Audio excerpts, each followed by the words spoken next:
Anykščiuose Antano Baranausko aikštėje 1 duris atvėrė nauja dantų klinika Teradenta.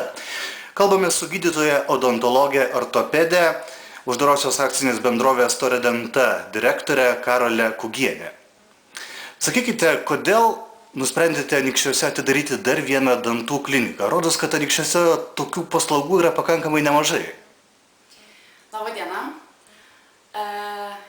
Norėčiau pristatyti, aš esu Karolė, esu gydytoja odontologė ortopedė. Iš tikrųjų esu dirbusi daugelyje miestų, tiek Kaune, tiek Marijampolėje, Prienuose, Raseiniuose.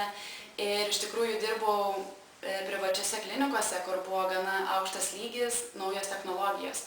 Ir grįžus į Anykščius norėjosi tokią pačią kliniką ar dar geresnę įrengti ir čia Anykščiuose, kad būtų galima gauti visas įmanomas odontologinės paslaugas aukščiausių lygių.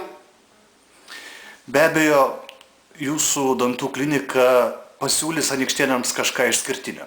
Be abejo. Mūsų klinika vienintelė ne tik Anykščiuose, bet ir visoje Utenos apskrityje, kuri turi 3D rentgeną. 3D rentgenas yra vienas iš naujausių rentgeno diagnostikos metodų, kuris leidžia pamatyti ne tik dantis, kaulus, žandikaulius, sąnarius matome 3D projekcijoje.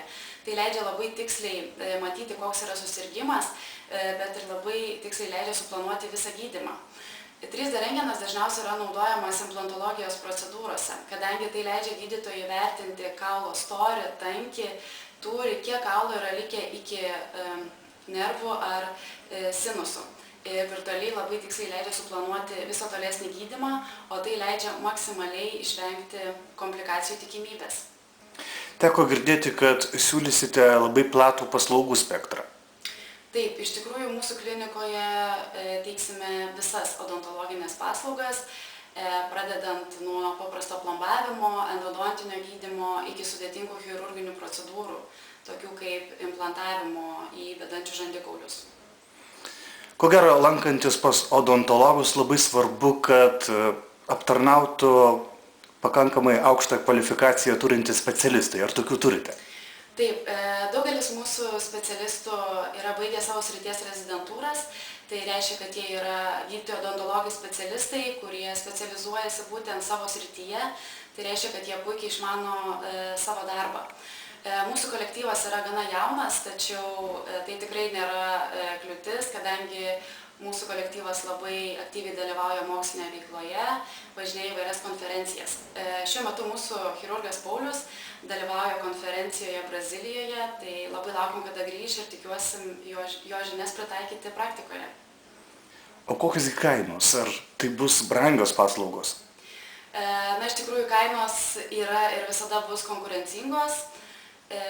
Kainos yra tokios, kadangi odontologija nėra viena iš pigiausių sričių, kadangi tiek medžiagos, tiek darbas yra gana brangus, tačiau tikrai nesame pati brangiausia klinika Anykščiuose. Yra galimybių netgi lankantis pas jus sutaupyti, bendradarbiaujate su teritorinėmis ligonių kasomis. Taip. Į mus gali kreiptis pensijinio amžiaus žmonės, vaikai bei dalinai nedarbingi ar visai nedarbingi žmonės. Ir jiem teritorinė ligonių kasa kompensuoja dalį gydymo. Pensijinio amžiaus žmonėms teritorinės ligonių kasos gali kompensuoti 397 eurus, o vaikams iki 18 metų gali kompensuoti 1222 eurus. Tiesiog reikia nueiti į polikliniką. Ten gydytojas odontologas išrašo, kad jums reikalingas protezavimas, parašo prašymą į teritorinės ligonių kasas ir tada su vienu arba dviem laiškais ateinat pas mus ir mes jūs pagydome. Anykščiai yra nedidelis miestelis, čia viskas ranka pasiekiama, tačiau visgi reikėtų priminti, kur ieškoti dantų klinikos Teradenta. Mūsų klinika randasi Baranausko aikštė 1, 2 aukšte. Su mumis susisiekti galite telefonu 8673 06 260 arba elektroniniu paštu klinika@teradenta.lt. Kalbėjomės su gydytoja odontologė ortopedė, uždarosios akcinės bendrovės Teradenta direktorė Karolė Kugienė.